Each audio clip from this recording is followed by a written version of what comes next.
जय झूलेलाल। मुंहिंजो नालो वैभव मनवाणी आहे और मां तव्हांखे हिकु सिंधी आखाणी थो ॿुधायां। मुंहिंजी आखाणी जो नालो आहे सहकार जो फल। हिकु नदी जे किनारे हिकु पीपल जो वण हो। वण ते हिकु कबूतर वेठो। वण जे हेठां नदीअ जे किनारे हिकु माकोड़ी पे घुमी। ओचितो ई ओचितो छोलियूं अचण सबबु उहा माकोड़ी पाणीअ में घिरजी वई ऐं गोता पे खाधी। माकोड़ी खे बुनंदो ॾिसी कबूतर झटपट हिकु पन ते नदीअ में फिटो कयो।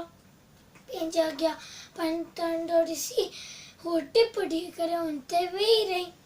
पन तरंदो अची किनारे ते लॻियो।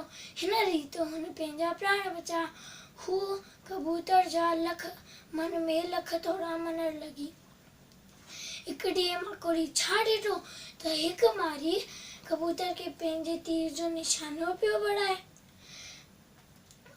माकोड़ी वञी करे मारीअ जे पेर ते चक पातो ऐं मारीअ जो तीर घुसी वियो ऐं कबूतर वणता उॾामी वियो।